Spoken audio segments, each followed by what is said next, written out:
ever brush something off as a coincidence, only for it to, like, bug you for days? Yeah. That feeling like, maybe, just maybe, it meant something more. Right. Well, that's where we're diving in today, with Carl Jung.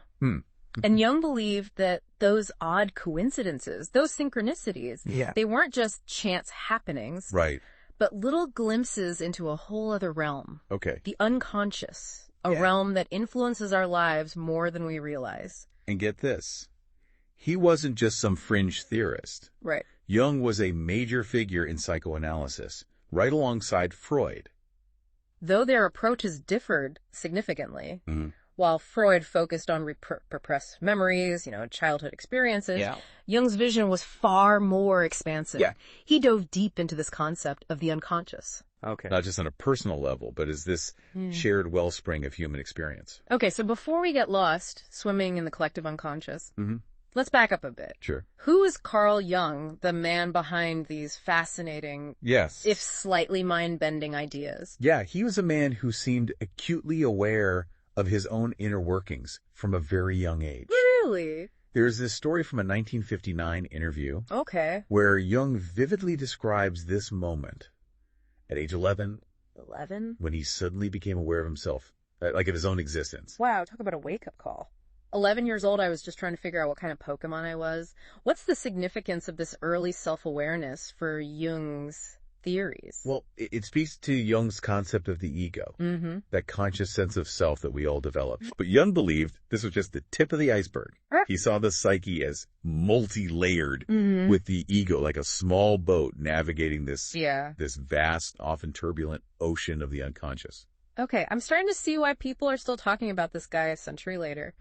But if the ego is just the tip of the iceberg, what exactly lurks beneath the surface? Beneath the surface lies the personal unconscious. Okay. Home to our repressed memories and experiences, those things we've pushed down or chosen to forget. Right. Think of those awkward moments you wish you could just erase from your memory. Oh, yeah. They don't just disappear. Yeah. They take up residence in the personal unconscious. Like that time I accidentally called my boss Mom in a meeting.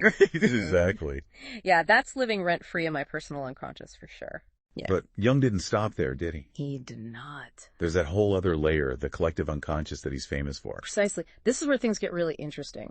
Jung believed that beneath the personal unconscious lies this deeper universal layer. Okay.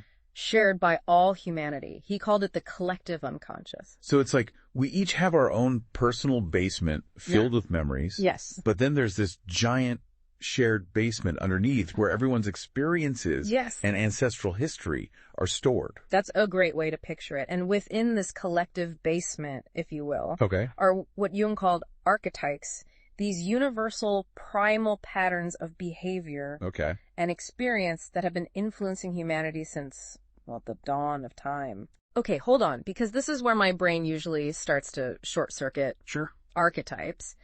Those are like the blueprints for human behavior. Exactly. The recurring characters in the story of humanity. Precisely.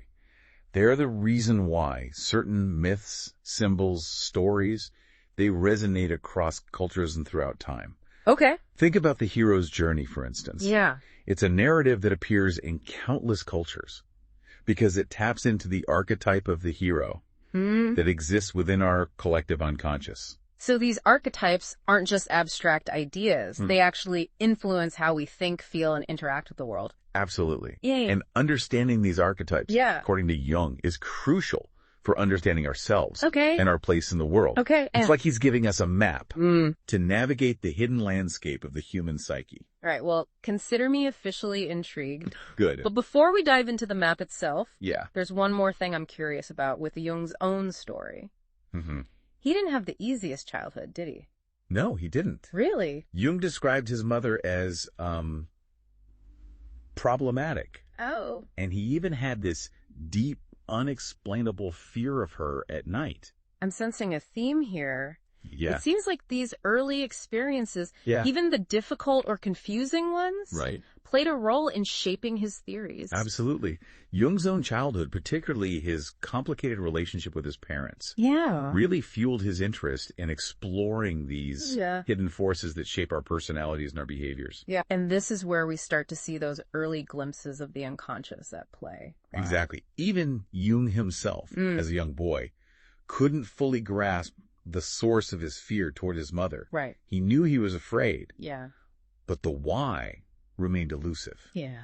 And this pointed to the power of the unconscious. Okay. These unseen forces that can influence our emotions and our reactions in ways we don't always understand. Okay, now I'm really starting to see the connection between Jung's life and his work. It's like those early experiences became his own personal laboratory for understanding the human psyche. Precisely.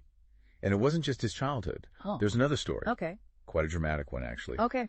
Involving Jung almost physically attacking a teacher. What? Who wrongly accused him of plagiarism. Wait, Jung got into a brawl with his teacher. That's not exactly something you'd expect from a renowned psychologist. It certainly adds a layer of complexity to his persona, doesn't it? Yeah. And this incident speaks to another key Jungian concept. The shadow. Okay, I'm both terrified and weirdly excited to hear where this is going. Yeah. But before we do, can we take a quick breather? Of course. And recap what we've covered so far? Yeah, we've established that Jung was fascinated by the human psyche, particularly the unconscious. Oh, okay. We've dipped our toes into the idea of the personal unconscious, where our repressed memories and experiences reside. Right. And we've begun to uncover the vast and mysterious realm of the collective unconscious, where those archetypes, those blueprints for human behavior reside. And we've hinted at the shadow, which based on that last anecdote sounds like it might be the dark. It can be. And stormy part of the unconscious. That's a very fair assessment. Yeah. The shadow is where things get really interesting. Yeah. And a little more intense. Well, I'm all for a little intensity. Bring on the shadow. The shadow isn't just about anger and aggression. Right. Those are frequent guests. Yeah. It's the part of ourselves we reject. Yeah. The qualities we deem unacceptable. You know, whether it's insecurity, jealousy, or even those guilty pleasure TV shows that we don't want to admit we watch. It's like the junk drawer we try to keep slammed shut. Right. Even if it bursts open at the worst possible moments. Exactly. And just like ignoring a messy drawer doesn't make it disappear. Yeah.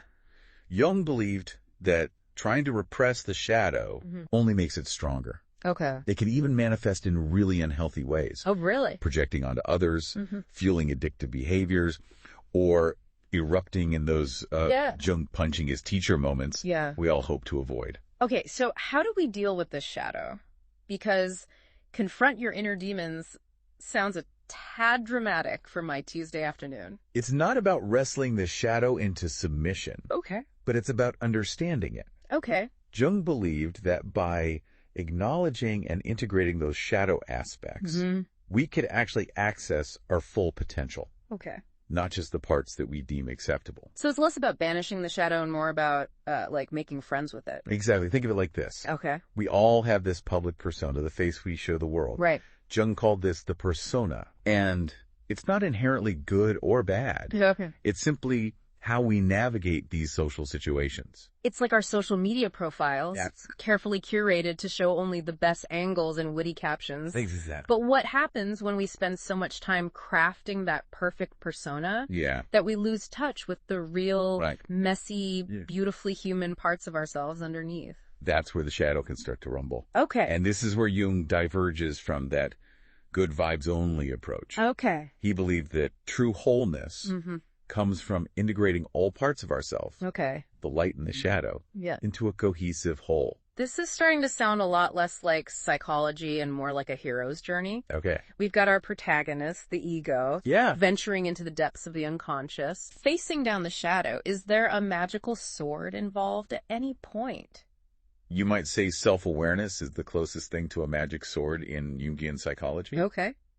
And speaking of journeys, Jung believed that the path to individuation, to becoming a fully realized individual, involves confronting not just our shadow, but also those aspects of ourselves that we associate with the opposite gender. Okay, we're going even deeper now. You're Right. talking about the anima and animus, right? Yeah, exactly. Okay. Jung observed that within each of us, Yeah. regardless of our biological sex, Mm-hmm. there exist both masculine and feminine qualities. Okay. He called the feminine archetype within men the anima, Okay. and the masculine archetype within women the animus. Now, this is something I've always found both intriguing and a little confusing. Yeah. So it's not about trying to be more masculine or